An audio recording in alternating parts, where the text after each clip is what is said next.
14 de junho de 2020, primeiro dia da semana, domingo,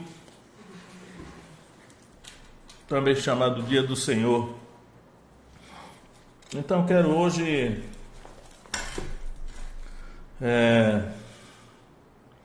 refletir com os irmãos e os que nos ouvem e nos veem, um texto que está em Lucas 19, Lucas capítulo 19, na história de Zaqueu. Então, Lucas capítulo 19, vou botar isso aqui.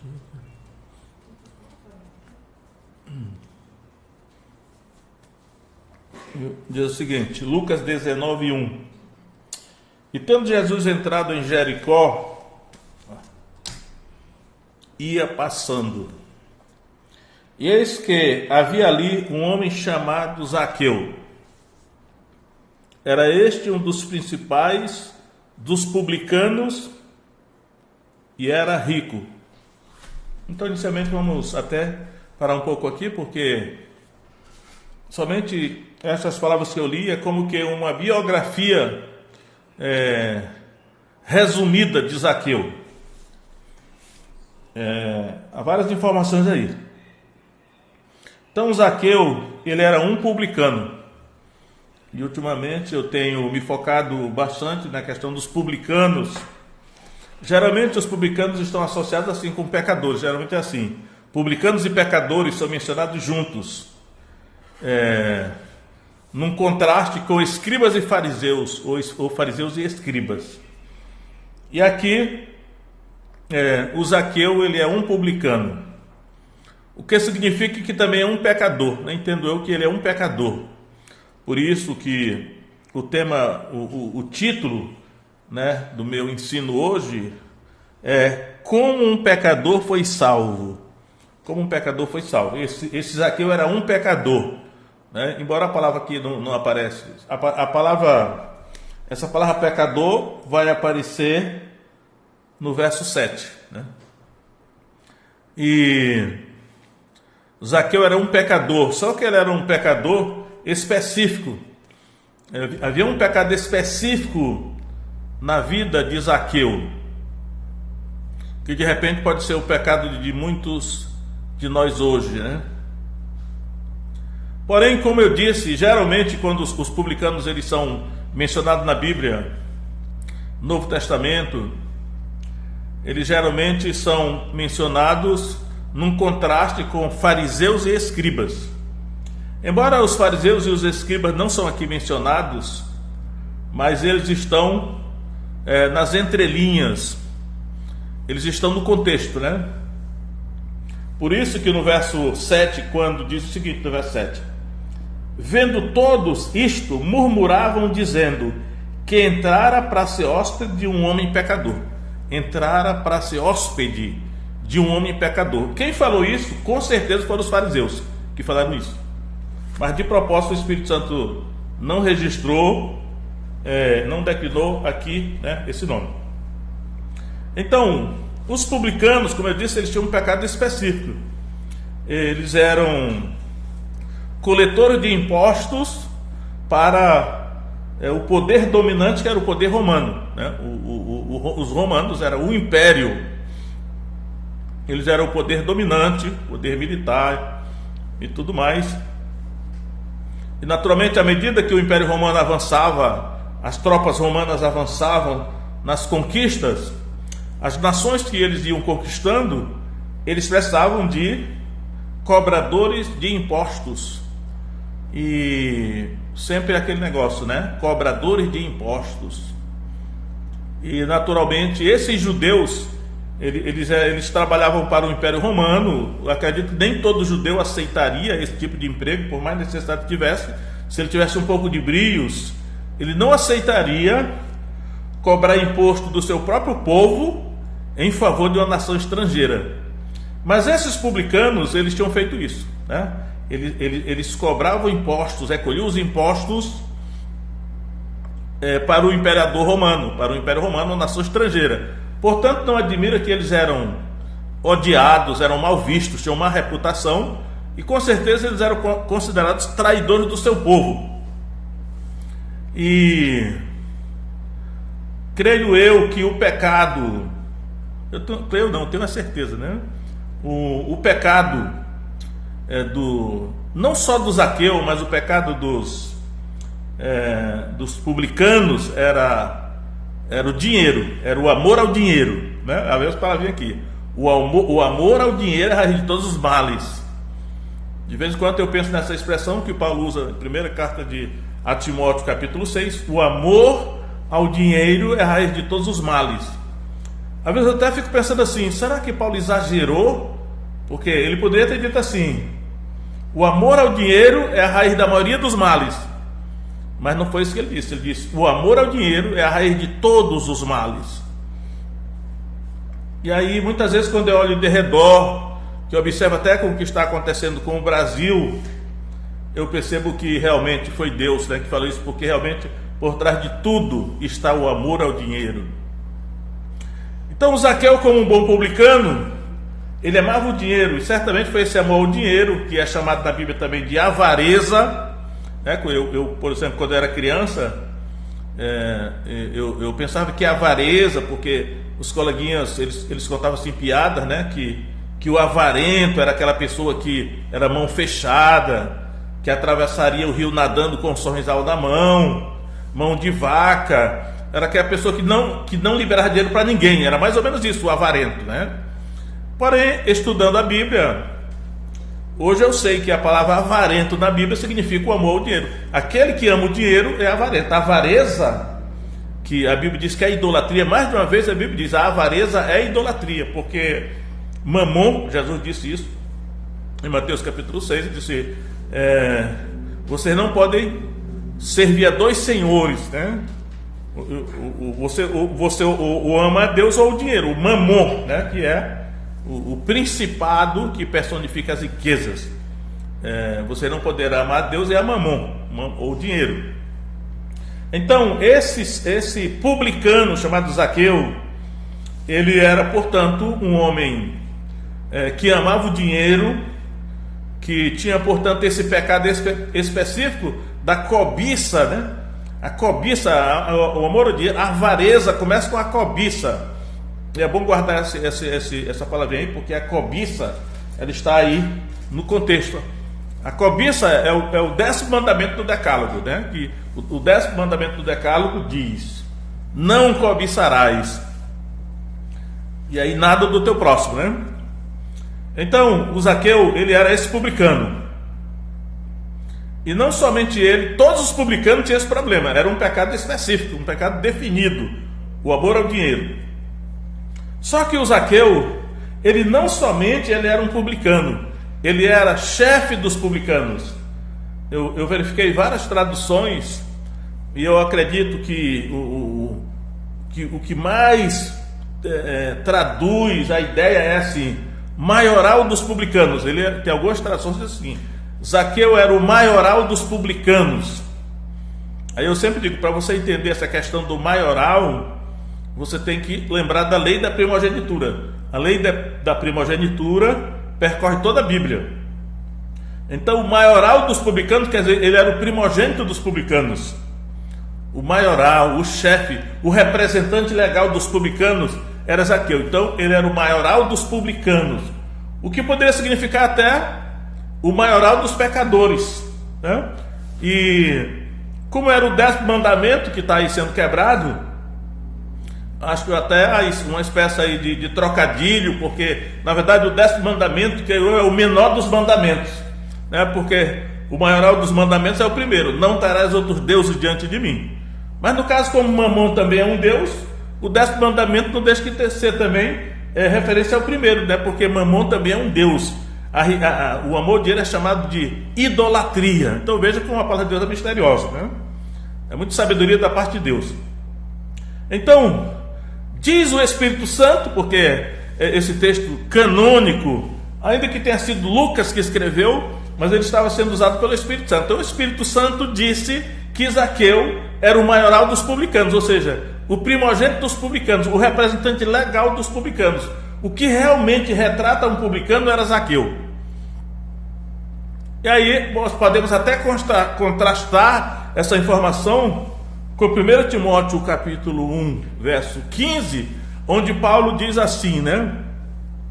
Esta palavra é verdadeira e digna de toda aceitação, que Cristo Jesus veio ao mundo para salvar os pecadores, dos quais eu sou o principal, ou seja, o maioral. Aí eu vejo aqui até uma disputa, mas Paulo diz, eu sou o maioral dos pecadores, ou era pelo menos antes de se converter, né? E aqui o Espírito está dizendo, não, o maioral dos pecadores é Zaqueu. E podemos ver esse contraste, porque enquanto que Zaqueu era um publicano, o fariseu, Paulo era um fariseu, exatamente as duas categorias de gente que formavam a sociedade judaica, que havia um contraste. Por assim dizer, o Zaqueu representava o povo, enquanto que Paulo, o fariseu, representava a liderança religiosa de Israel. No caso, seria o povo e os pastores aqui, né? Mas eu quero mostrar aqui como um pecador foi salvo. Como é que esse Zaqueu foi salvo? Aqui no entorno dessa passagem tem várias informações. E tem alguns personagens, né, que eu quero mencionar. Por exemplo, em Lucas 16, verso 14, diz assim: e os fariseus que eram avarentos ouviam todas estas coisas e zombavam dele, ou seja, de Jesus. Mas a informação que é dada aí é que os fariseus eram avarentos, ou seja, amavam o dinheiro, e eles tinham o mesmo pecado de Zaqueu. Portanto, é a história do filho pródigo, né? Não eram só os publicanos que eram avarentos, amavam o dinheiro, cobiçavam o dinheiro, mas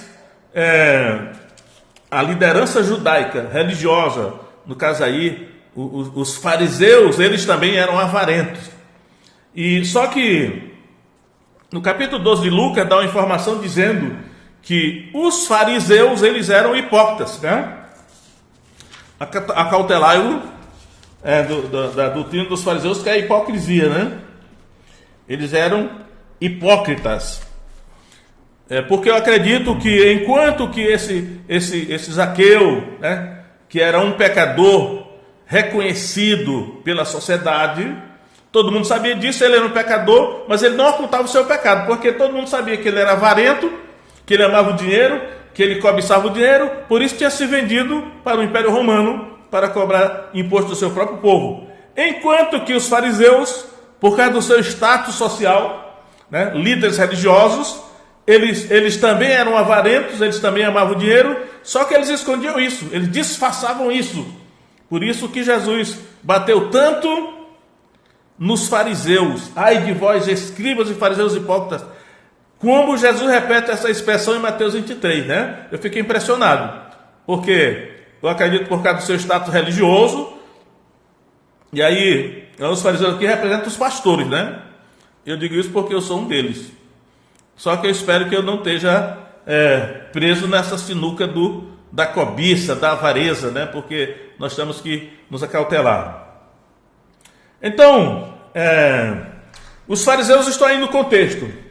Mas, no contexto aí bem próximo, mais ainda em Lucas 18, está um jovem rico. E aí eu quero dizer que a informação que é dada aqui no texto de Zaqueu é que Zaqueu era rico. Naturalmente, com certeza, ele tinha enriquecido ilicitamente, roubando, né, cobrando mais do que devia, achacando, hoje diríamos assim, se corrompendo, né? Mas esse jovem rico que está em Lucas 18, diz aqui que ele era muito rico. Então, esse jovem rico, alguns acham que ele era um fariseu, alguns acham até que era Saulo. Eu não sei, porque eu ainda não vi que fosse Saulo, mas poderia ser, porque ele diz aqui que ele era um jovem rico, um príncipe, né? um grande homem. Era o jovem rico, mancebo de qualidade. Mas Jesus disse o seguinte para esse jovem, disse assim, Lucas 18, 22.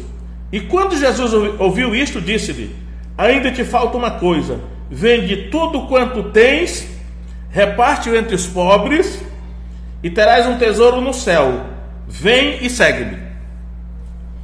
E aí, a gente percebe, diz aí, que esse jovem se afastou triste, porque ele era muito rico, portanto ele tinha mais dinheiro do que Zaqueu, e é possível até que ele tenha adquirido esse dinheiro honestamente, tenha recebido uma herança. O certo é que o que Jesus disse para ele é assim, vende tudo quanto tens, dá aos pobres e me segue. E ele não quis. Eu já ouvi alguém dizer que esse jovem perdeu a oportunidade de ser um dos 12, porque Jesus, quando disse vem e me segue, estava chamando ele para ser um dos 12. Mas ele foi desqualificado já no começo, porque não quis preencher as condições. E aí eu chamo a atenção para isso. Essa expressão aqui, vende tudo quanto tens e me segue, tudo quanto tens. Por que essa expressão é importante? Porque em Lucas 14, você vê que eu estou citando só Lucas, praticamente, né? Depois eu vou citar um outro texto, mas diz aqui. Em Lucas 14, 33, Jesus diz assim, assim, pois, qualquer de vós que não renuncia a tudo quanto tem, não pode ser meu discípulo. Então, já é bom refletir nisso, porque a tendência nossa de igreja e de pregadores é facilitada. Não, você não é nada não, é para você ser discípulo de Jesus, você vai levantar a mão. Levantou a mão, já está salvo, já se tornou discípulo, está tudo resolvido. E não é o que Jesus está dizendo aqui. Ele exigiu do jovem rico vender tudo quanto tinha, dar aos pobres, seguir a Jesus. Aqui ele já fala que aquele que não renuncia a tudo quanto possui não pode ser discípulo dele. E aí eu ainda quero citar um outro texto que está em Lucas também, já que eu vejo que Lucas, especialmente Lucas, ele fala muito disso, que eu quero lembrar, Zaqueu não se tornou um dos 12. Eu pergunto até assim, será que Jesus tinha um propósito que Zaqueu fosse um dos 12? Pode ser, não descarto, já que pouco antes o jovem rico tinha sido desqualificado para ser um dos seguidores, porque não quis doar tudo que tinha, porque era muito difícil para o jovem muito rico dar tudo que tinha aos pobres e depois seguir Jesus. Ele foi desqualificado. Aí então o próximo que estava na fila foi Zaqueu. Mas eu tenho a impressão, que eu tenho a certeza, né? Jesus tinha um propósito de ter um publicano no colégio apostólico. Jesus tinha um propósito de ter um publicano entre os 12. Agora, eu não me lembro, acho que não tinha nem um fariseu, nem um publicano nos 12, não tinha nenhum. Ah, tinha um, agora que eu me lembrei que ontem exatamente preguei sobre isso, né? Porque eu disse, Saulo de Tarso é o apóstolo substituto de Judas Iscariotes. Ontem eu mostrei isso, né? Realmente. Então o propósito de Jesus era ter nos seus 12 apóstolos, ele queria ter um publicano e queria ter um fariseu, para ser justo, né? Mas foi muito difícil achar um fariseu. Só que o publicano, ele teve um. E é isso que eu vou mostrar agora, né? Em Lucas capítulo 5, verso 27, diz assim: depois disto saiu e viu um publicano chamado Levi, que depois ele também se chama Mateus, né? Assentado na recebedoria e disse, ou na coletoria, e disse: segue-me. Olha, a mesma coisa que ele falou para o jovem rico, né? Segue-me. Olha só, ele deixando tudo, levantou-se e o seguiu. Observa a expressãozinha, deixando tudo, ele deixou tudo e seguiu Jesus. Esse é o publicano. Então sabemos que esse publicano, chamado Levi, filho de Alfeu, é o apóstolo Mateus, que escreveu o primeiro evangelho, e é um dos 12. Então Jesus colocou realmente um publicano para ser um dos 12. Jesus honrou um publicano para ser um dos 12. E o fariseu que Jesus colocou no colégio apostólico foi Saulo de Tarso, né? Ontem eu provei, acredito que provei, né? Que o apóstolo Paulo foi o substituto de Judas Iscariotes, escolhido pessoalmente por Jesus. e não Matias, escolhido pelos homens. Então assim Jesus conseguiu colocar o propósito que ele tinha em mente, que era ter um publicano e um fariseu no colégio apostólico. Mas aí vamos voltar aqui para Zaqueu. Qual foi o problema de Zaqueu? Eu creio que o problema de Zaqueu foi esse aqui, olha só. Lucas 19, 8. Levantando-se Zaqueu, disse ao Senhor: Senhor, eis que dou aos pobres metade dos meus bens, e se em alguma coisa tenho defraudado alguém, o restituo quadruplicado. Mas ele disse: olha, eu resolvi dar aos pobres metade dos meus bens. A impressão que eu tenho é que esse Zaqueu ele era muito esperto. Ele era tão esperto que ele se tornou o maior dos publicanos, se tornou rico sendo cobrador de impostos. Era uma espécie assim de agente da Receita Federal, fiscal da Receita Federal, corrupto. Mas ao se converter a Jesus, ele foi salvo. Ele foi salvo, mas ele deu um jeito. É claro que essa história do jovem rico, quando Jesus exigiu do jovem muito rico que desse tudo que tinha aos pobres, eu acredito que pode ter chegado ao conhecimento de Zaqueu. E aí ele ficou com medo, né? Jesus pousou na casa dele. Então ele disse assim: rapaz, pelo que eu sei, Jesus vai pedir tudo que eu tenho. Então antes que ele faça isso, eu vou me antecipar. E eu vou dizer: Senhor, eu resolvi dar aos pobres metade dos meus bens. É claro que Jesus poderia ter dito: olha, metade não, você vai dar é tudo. Mas Jesus, como Deus é educado, né? Às vezes ele deixa que nós tomemos as decisões e depois colhe as consequências, já que nós não consultamos a ele. Então, irmãos, aí o que acontece? Olha só, Zaqueu colocou uma outra norma: eu vou dar aos pobres metade dos meus bens. E aí mas ele ainda disse a ele assim, para ainda enfeitar melhor a decisão dele, disse assim: olha, e se alguma coisa eu tenho defraudado alguém, vou restituir 4 vezes mais.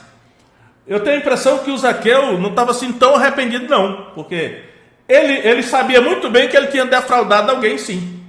Mas parece aquela pessoa que vai pedir perdão assim: olha, se eu te fiz alguma coisa ruim, eu peço que tu me perdoe, tá? Mas não assume. Então o Zaqueu devia ter dito: olha, eu realmente defraudei muita gente, vou restituir 4 vezes mais. E se nós formos ao lado do texto de Levítico 6,4, vai dizer lá que a obrigação dele era devolver 100% do que ele tinha roubado e acrescentar 1/5. Mas ele resolveu dar 4 vezes mais, então ele deu mais do que devia pela lei. Então, e aí eu digo: olha, o Zaqueu foi salvo. Ele foi salvo porque ele era um pecador, né? Por isso eu disse assim: como esse pecador foi salvo? E essa história termina dizendo o seguinte, verso 9: disse-lhe Jesus: hoje veio salvação a esta casa, pois também este é filho de Abraão, porque o Filho do Homem veio buscar e salvar o que se havia perdido. Zaqueu estava perdido. Ele era um judeu, ele conhecia a lei, ele era do povo de Israel, da aliança. Ele era filho de Abraão, mas em algum momento ele se perdeu. E ele se perdeu, pelo texto aqui, no dinheiro, na cobiça, na avareza, do amor ao dinheiro. E ele não conseguiu, mesmo na conversão dele, se libertar de tudo que tinha, né? Ele ainda quis se agarrar na metade dos seus bens. Ele era rico. Dando a metade do que ele tinha, alguma coisa ele ainda ficou. Não digo que seja fácil fazer isso, né? Isso, naturalmente, não é fácil. Mas ele se salvou, porque houve uma mudança nele, né? Porque já que ele certamente tinha enriquecido ilicitamente, alguma coisa ele fez, mas ele não deu tudo quanto tinha. Mas eu acredito que a proposta do Evangelho, como Jesus disse, é aquele que não renunciar a tudo quanto possui, não pode ser meu discípulo. Porém, eu vejo aqui que ele foi salvo, mas eu acredito que Jesus tinha mais coisa para ele do que apenas ser salvo. Eu creio que Jesus queria que ele fosse, quem sabe, um dos 12. Ou um discípulo de maior destaque, né? Mas ele não deu tudo que tinha, deu só a metade. E aí, Tem a outra coisa aqui nesse texto aqui, que não sei se vai dar tempo, porque eu já estou terminando, não quero me alongar demais, mas que é o seguinte: nós estamos aqui na cidade de Jericó. Foi na cidade de Jericó que isso aconteceu. Zaqueu morava em Jericó. E se nós formos ler lá no Antigo Testamento, a história de Jericó, tem muitas coisas lá no Antigo Testamento. E uma das coisas que nós vemos em Josué capítulo 7, é que Acã, que era da tribo de Judá, né, naquela batalha que Josué comandou, ele roubou. Deus havia proibido deles tomar o despojo, porque tinha que ser para Deus, mas ele viu lá uma boa capa babilônica, 200 ciclos de prata, uma cunha de ouro. Ele diz assim: cobicei-os e tomei-os do anátema que Deus havia proibido. Então o espírito de cobiça, e Acã foi morto com toda a sua família, morto e queimados por Josué com ordem de Deus. Isso foi muito no passado. Só que, porque Jericó, o Espírito Santo está chamando nossa atenção. Será que o espírito de cobiça que vitimou Acã permaneceu no mesmo lugar e também se apoderou de Zaqueu? Estou levantando essas possibilidades, não estou dogmatizando, né? Mas eu acredito que o Espírito Santo nos dá determinadas informações. Vamos ver se nós fechamos aqui o quebra-cabeça, né? Então, a cobiça é um espírito. Tudo tem espírito, né? Embora Deus coloque a responsabilidade no homem, às vezes o homem está cativo por um espírito. Pode se chamar de mau caratismo, o que for, depende até onde você enxerga, né? Se você enxerga só no físico, você vai ter uma ideia. Se enxerga no psicológico, vai ter outra ideia. Se enxerga no espiritual, vai ter mais aí. Então, mas de qualquer maneira, o encontro de Zaqueu com Jesus libertou do espírito da cobiça. Só que no entorno aqui de Zaqueu também tem Bartimeu, né? Quando termina a história de Bartimeu aqui no texto, começa a de Zaqueu. E Bartimeu estava na entrada de Jericó. E Bartimeu, quando eu penso nisso, olha, deu tudo quanto tinha.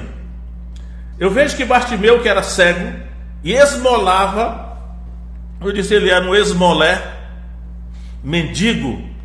Eu não vou pregar sobre isso aí, mas o certo é que quando ele clamou, filho de Davi, tem misericórdia de mim, quando Jesus o chamou, só Marcos diz isso, ele lançou de si a capa, ele tinha uma capa, e ele lançou a capa fora e correu para Jesus. Aí eu pergunto, essa capa que Bartimeu usava não seria aquela bela capa babilônica que estava em Jericó no tempo de Josué? Será que havia uma maldição naquela capa e de alguma maneira foi parar nos ombros de Bartimeu? E aí essa situação de miséria e de doença na vida dele, já ouviu falar de objetos amaldiçoados? Alguns acham que é superstição, outros não, né? O certo é que quando ele lançou fora a sua capa, eu vejo duas coisas. Uma é que eu acho que a única coisa que ele tinha era aquela capa. Quando ele jogou fora a capa, ele cumpriu o princípio, que era renunciou a tudo que tinha. Talvez aquela capa o aquecesse à noite e tal. Ele jogou a capa fora. E a outra, se fosse um objeto amaldiçoado, ele jogou fora o objeto que ia trazer libertação para a vida dele, que foi o que aconteceu, que Jesus o curou na sequência e ele foi seguindo a Jesus. Então nós vemos aqui o contraste, aqui na mesma cidade. Enquanto que o Bartimeu era do cego e pobre, mendigante, o Zaqueu era rico, mas os dois estavam perdidos, né? E o Zaqueu precisava ser liberto da cobiça, do amor ao dinheiro, e só o encontro dele com Jesus o libertou. Eu quero concluir dizendo o seguinte, olha, hoje no Brasil, nós vendo aqui nos noticiários, né, ouvindo as notícias, pesquisando o que acontece no mundo, há fortes indícios de que muitos brasileiros estão vendendo a nação para nações estrangeiras. Isso é uma guerra, é o domínio. Lá no caso, os romanos já tinham dominado. Aqui o Brasil, segundo, se for verdade, que eu acredito que seja, há fortes indícios, até provas, tem muitos brasileiros que estão vendendo a sua nação para os estrangeiros, porque estão cativos da cobiça. o espírito da cobiça, da avareza, do amor ao dinheiro. Satanás está sempre no contexto, né? Aí eu digo aqui, no caso de Zaqueu foi liberto porque teve um encontro com Jesus. Jesus se hospedou na casa dele. Zaqueu, desce depressa, porque hoje me convém pousar em tua casa. Foi o que Jesus disse dele, e ele recebeu Jesus. Há muita religiosidade no Brasil, mas encontro com Jesus, como esse que Zaqueu teve, pode ser que não seja tanto assim, né? E aí esse Zaqueu, apesar de rico financeiramente, era um miserável, né?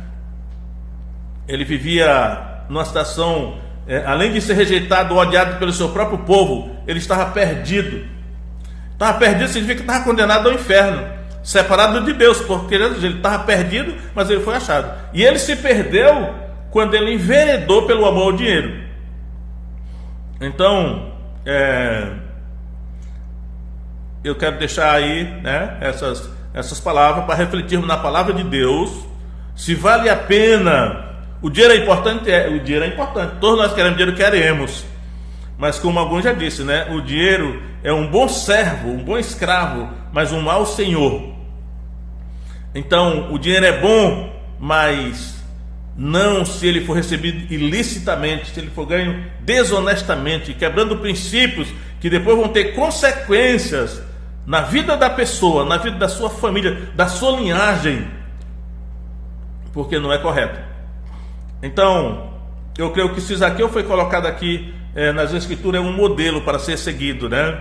Ele era rico, não precisava parecer que precisava de mais nada, mas ele preferiu se livrar da metade dos seus bens e indenizar aqueles que ele tinha enganado, porque ele teve um encontro com Jesus. Jesus disse: hoje veio salvação a esta casa. Então, que adianta o homem ganhar o mundo inteiro e perder a sua alma? Ou que dará o homem em troca da sua alma?